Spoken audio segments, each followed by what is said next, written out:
Hi, welcome back to No More Jim Crow. I'm Henriette Hobson, and we are here with the ministry of No More Jim Crow through uh, my other ministry, which is Soul Food Ministries and Outreach. And No More Jim Crow is one of those ministries. And we're just talking about the vision for No More Jim Crow. And I was speaking about before I cut off to start a new one, so I could have them in 30-minute slots uh, about disciplining African American children and how important it is for us to discipline without violence, without what we used to call whoopings, and even spankings. We've got to learn what to do, other methods of how to handle a situation without, abusive type. And what brought me to that, I believed in spankings and whoopings, and and a couple of them things went too far. If you decide you're going to give a kid a spanking for what they did, and you're already upset, and then you get upset about get into a situation. And I mean, we no buckles in the face and no crazy mess, no extension cords or nothing like that, but just too many licks. And so, and too hard, you know, um, because you get in a mindset, if you just do what I tell you, do what I ask you, and especially if it's a buildup, because it's like, I'm telling you, get this done. Don't do that. You're going to get in trouble. If you keep this on and on instead of stopping, addressing it like right now. Don't throw out veil threat, these, yeah, y'all better quit that for, that kind of stuff. And keep on. I told you now, this is the fifth time. I done told you. And before you know it, it's blown up to something else.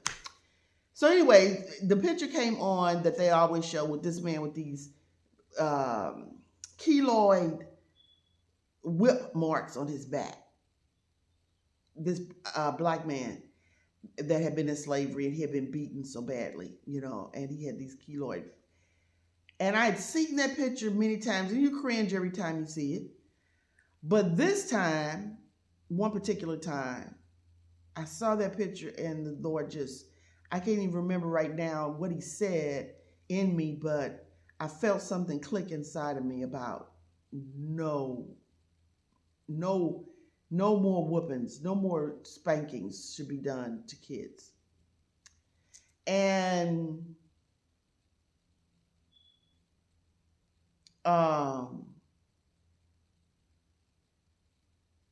it was just horrible. But it clicked in me about why is what it was. Now, I had been praying about this all the time I was raising my children, because I didn't like being the disciplinarian. I didn't like feeling like I was responsible for, that I was so, I didn't like that, but I felt like that was the way it was supposed to be done. But I didn't know how to, kids have different personalities. That's a whole nother video.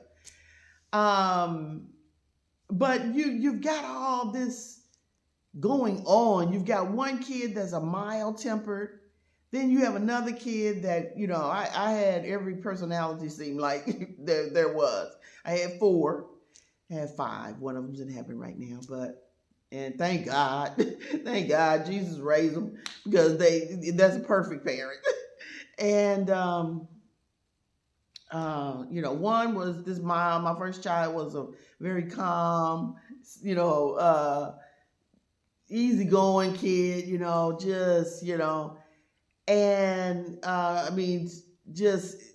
and then the next kid came in like gangbusters. Woo! And it's like, your whole everything is just shaking. Like, what am I supposed to do with this? I mean, nonstop. So then, um, then okay, then you got the last two, and there were two different personalities as well. But those first two kids, woo, child, let me tell you, just trying to be a new parent, and I don't care how many books you read, you still have to deal with your own emotions. Anyway, I'm getting all off into, but this is part of the vision, is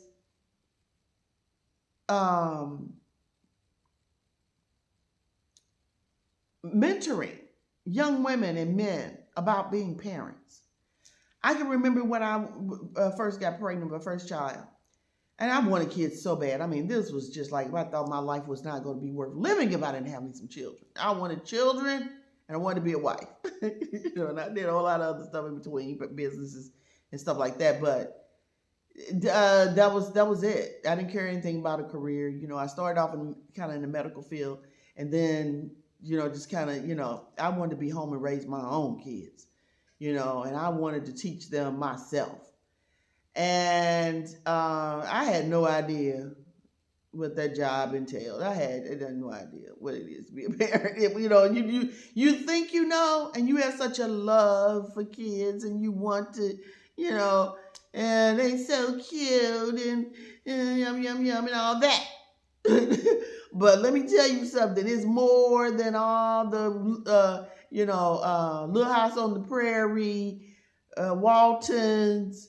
And that's kind of like what I grew up with. Unfortunately, there weren't any real black movies that gave you the good old homey feel. I'm always a country girl at heart. But, you want to, the big Christmases and, the whole romanticizing of life. Well, it's not. It's not. And we are going to have to wake up to molding and shaping and get a strategy about how we handle ourselves and raising up. We're doing way, way better. It's a lot of it's already out there, but we need more, and we need it through heavenly realm.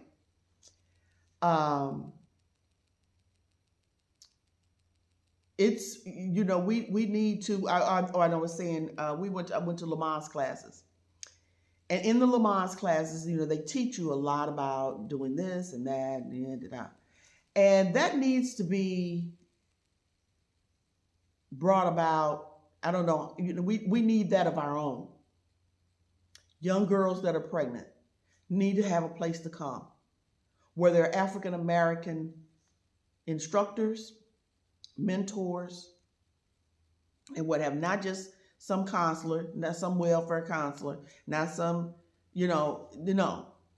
we need someone that is there that care for real and that is going to teach you how to discipline a child without spanking them. Help mold you through your situations of being used to that. I mean, it's some things that happen with kids that will make you just fall on the floor and cry. Come here, you B, you get your A over here. That was one thing. First of all, I never had been one to use bad language, profanity. Even before I knew about Christianity, knew about that I was saved, that I had accepted Jesus, and that I was baptized in the Holy Ghost. It just wasn't becoming. My mom didn't raise me that way.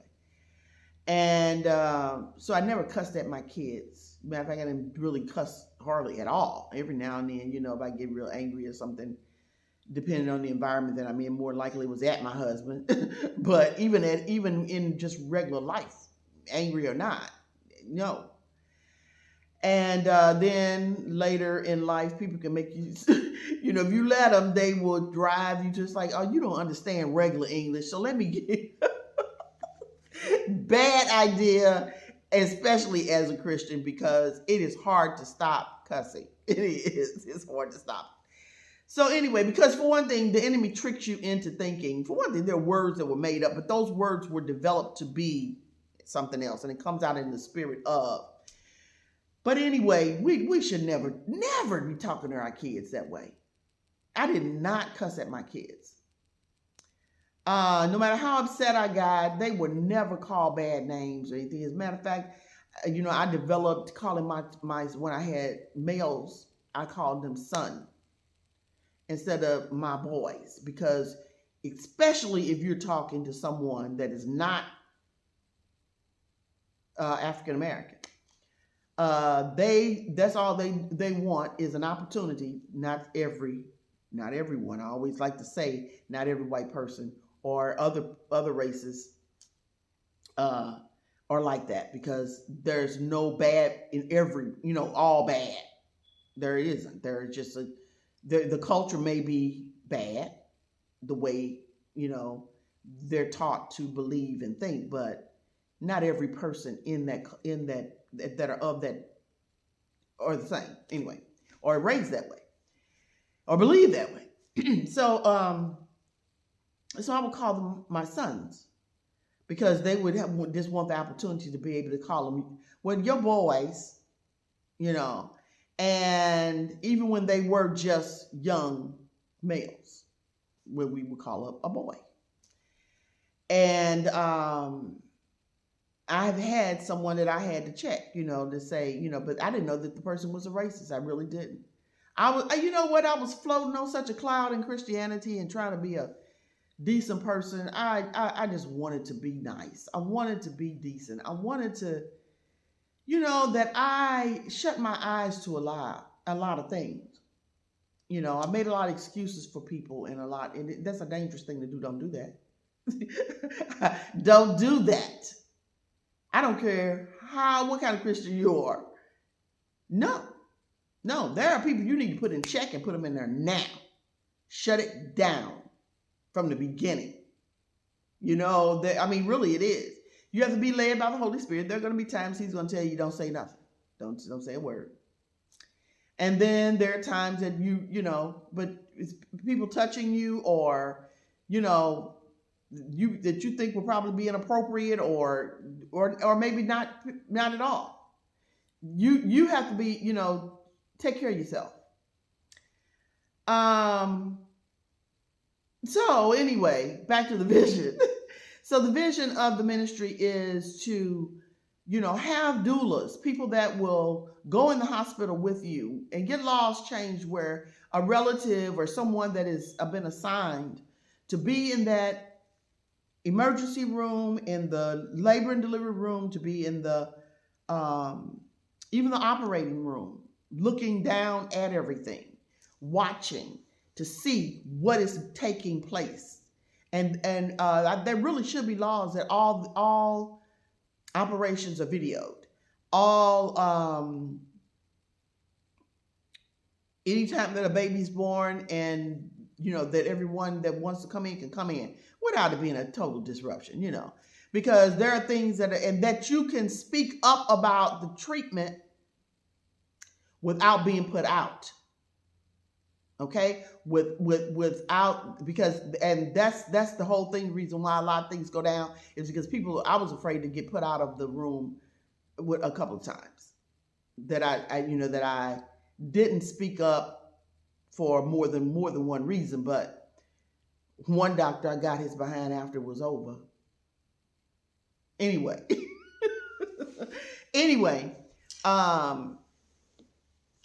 so the vision is to develop programs, have mentors. And it's a lot of girls and boys clubs and all sorts of things that are going on, even right now. But there can't be enough. And we need it to the point that, Christ is center. And that's the product we want to put out. And I don't want to call human beings, products, but you know what I'm saying? And So that's part of the dream. That's part of the vision. That's part of, and there'll be fundraising eventually. I don't know when, I'm gonna start all this. It's enough just getting a video up, and trying to get involved is all that. That's a whole nother, I have been on lockdown myself in my house with this COVID, and then with just other things in my own life and family and what have you, that I'm not that, I don't, it's still there, but I was pop up in a minute and I'm gone. I'll get in my car in 2 seconds and drive somewhere to another city or state or or whatever, and I'm just not there right now. And I'm talking to the Lord while I'm getting even ready to do this video. It's like, Lord, you're gonna have to work on me. Stuff started hurting. I've been depressed and beat down from the world and the Christian world as well as the regular world, and dealing with a lot of stuff, hurt, rejection, and it almost killed me. But I'm here. I'm not going anywhere. I'm staying right here, devil, in your face. And I am going to beat him down every opportunity I get. Oh my goodness, the stories that I can tell. And I will tell you eventually as I feel led to tell them. But so I need just prayer for energy to get up and be up and about again, and get up and get out, and do the things that I, am called to do. I know he'll equip me. Every time he calls you to something, he equips you. And so I will be, but the prayers are needed, and the support is needed. We need younger people, of course, involved to get up and go do things that people my age don't want to get up and do. Whether you can or not. Do you want to? No. And if young people should. I think we've let them off the hook. They don't respect their elders anymore. We need that back. Not just elder respecting, but just respect in general for themselves. We are a people that God created on purpose. The original man was black, period. That's all there is to it. He was a man of color. And God created that man from the dust of the ground. And he took the time to mold and shape him into this vessel. Complicated vessel. I mean, veins, arteries, capillaries, cells and tissue and layers of this and that, and bones and marrow and blood. I mean, all of the complex brain, what they call gray matter, and you've got firing nerves and electrodes and things firing in your brain, sending messages. I mean, this vessel is complicated.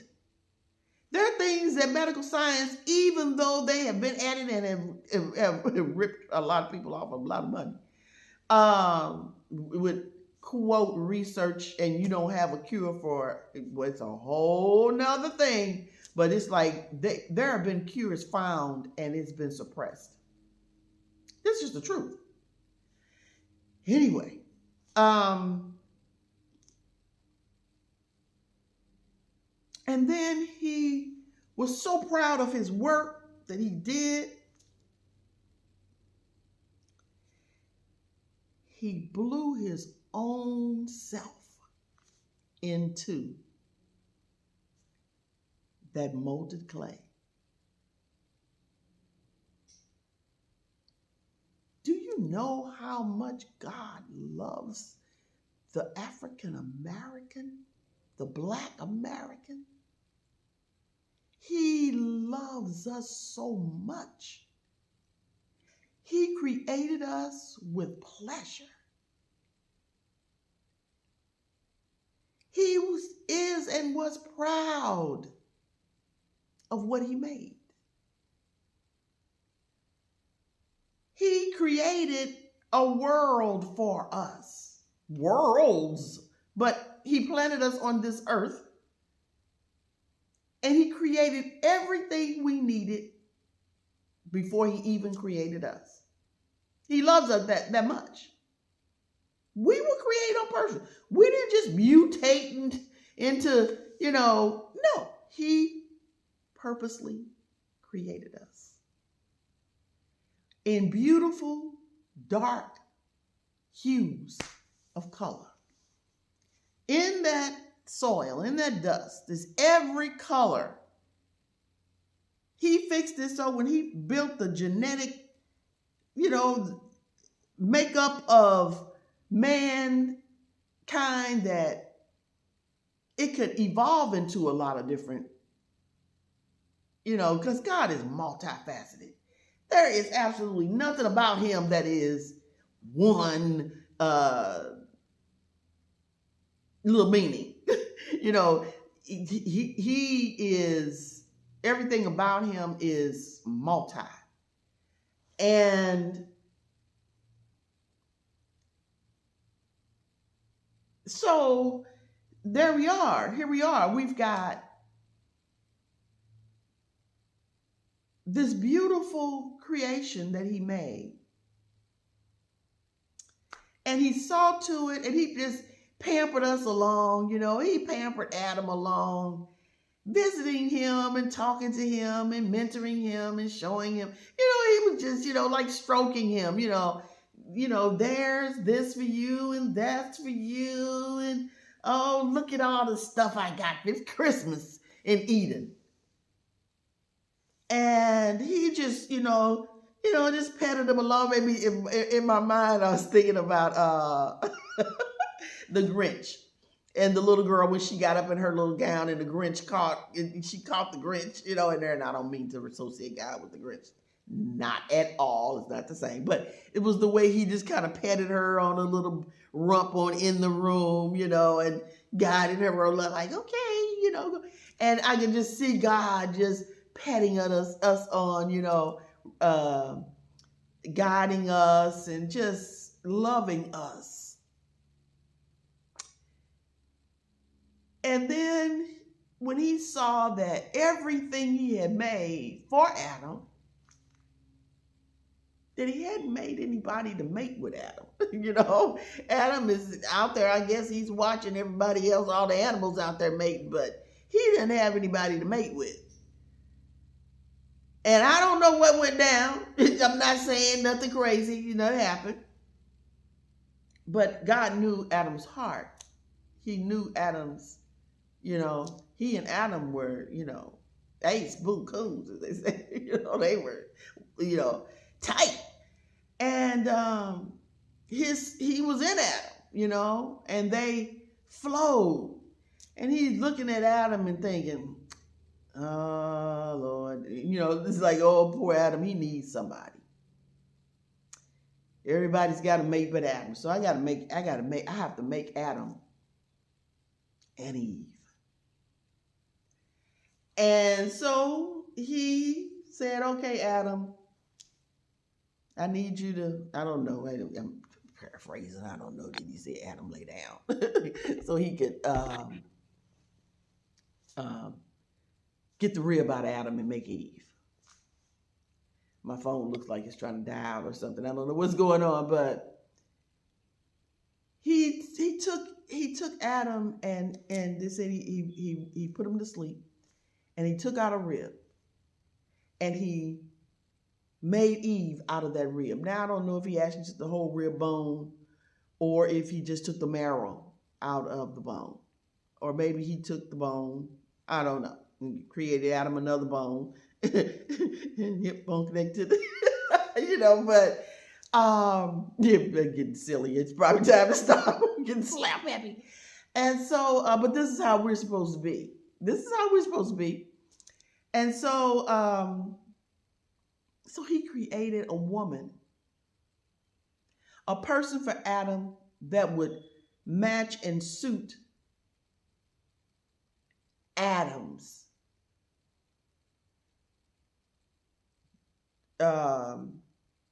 body. He fixed Eve so that she could receive from Adam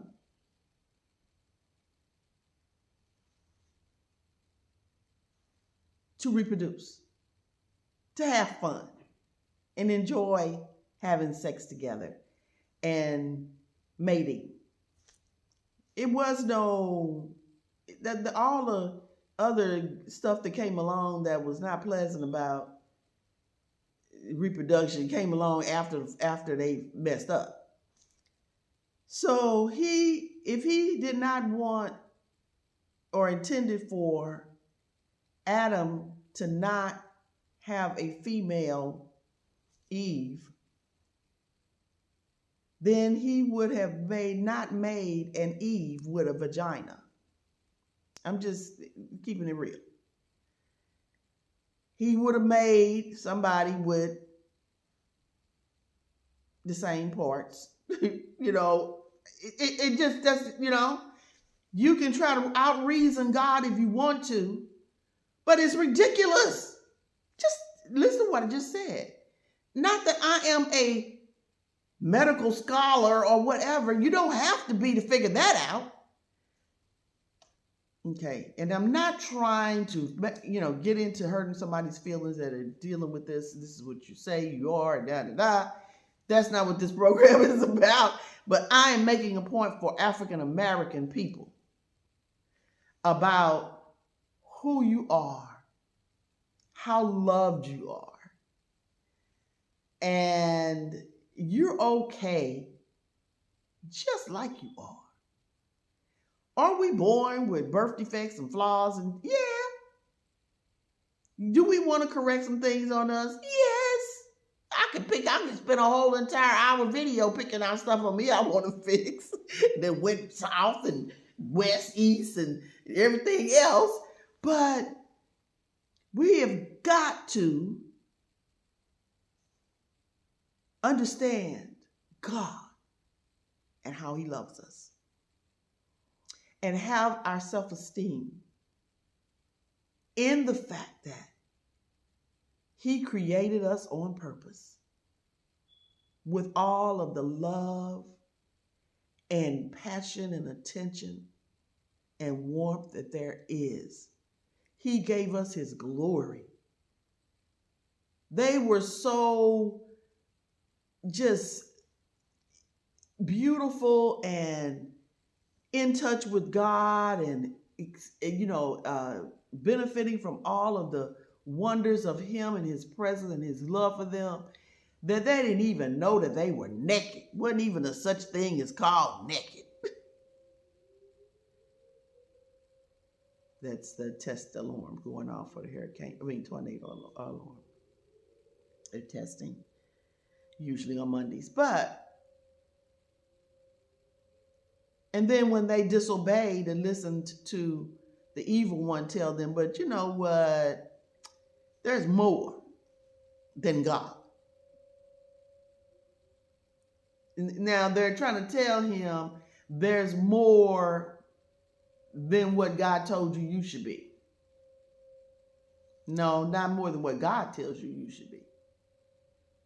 He's telling us what we should do and be to protect us.